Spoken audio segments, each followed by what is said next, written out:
சமாதானம் பேசுவதற்கு சிவாஜியை அழைக்கும்படி கிருஷ்ணாஜி பாஸ்கர் சிவாஜியை போய் பார்த்து விஷயத்தை சொல்கிறார். இப்படி அப்சல் கான் வந்திருக்கிறார், உங்களோட சமாதானம் பேச விரும்புகிறார் என்று சொல்லி. ஆனால் சிவாஜிக்கு ஏற்கனவே தெரியும் இந்த அப்சல் கான் நம்பிக்கைக்குரியவன் அல்ல.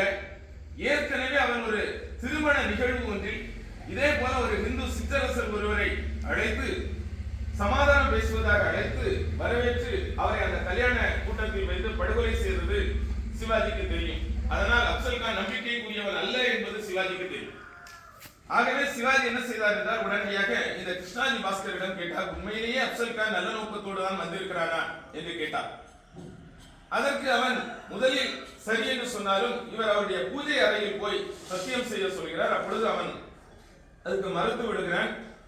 அவனுடைய தயக்கம் சிவாஜிக்கு ஒரு புரிதலை ஏற்படுத்தி நீ போல் நான் பார்த்துக் கொள்கிறேன் என்று சொல்லிவிட்டு சிவாஜி அதற்குரிய தக்க ஏற்பாடுகளை எல்லாம் செய்தார். அந்த கோட்டையினுடைய அடிவாரங்களில் எல்லாம் மராட்டிய படைகளை மறைந்திருக்க செய்தார். அடுத்த நாள் சிவாஜி வந்து இவருடைய அந்த அப்சல் கானை சந்திப்பதற்காக ஏற்கனவே முடிவு செய்ததன் அடிப்படையில் அப்சல் கான் பாதி தூரம் கோட்டைக்கு அந்த மலையில் மேலே ஏறி வந்திருக்கிறார். சிவாஜி கீழே இறங்கி செல்ல வேண்டும் பாதி தூரத்திற்கு. இதுதான் அந்த அதுல ஏற்பட்டிருந்த ஏற்கனவே முடிவு செய்யப்பட்டிருந்த பேச்சின் அடிப்படையில் சிவாஜி கோட்டை உச்சியில் இருந்து கீழ் வருகின்றார். ஆனால் தகுந்த ஏற்பாடுகளை சுற்றுமுற்றும் செய்திருக்கிறார். அங்கே அப்சல் கான் வந்து ஒரு கூடாரம் அடித்து அந்த கூடாரத்துக்குள்ளே ஒரு கட்டில், அந்த கட்டிலில் அமர்ந்திருக்கிறார். அவருடைய அப்சல் கானுடைய மெய்காப்பாளர்கள் சிலர் அந்த கூடாரத்துக்குள் நின்று கொண்டிருக்கிறார்கள். அங்கு வந்த சிவாஜி அதற்கு எதிர்ப்பு தெரிவித்தார்.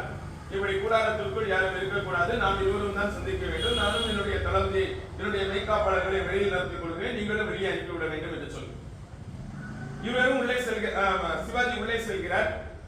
அவர் வந்து உங்களுக்கு இஸ்லாமிய பாணியில் அவர்கள் அணைப்பது உங்களுக்கு தெரியும், இஸ்லாமியர்கள் எப்படி அணைப்பார்கள், வாரி அணைக்கிறார்.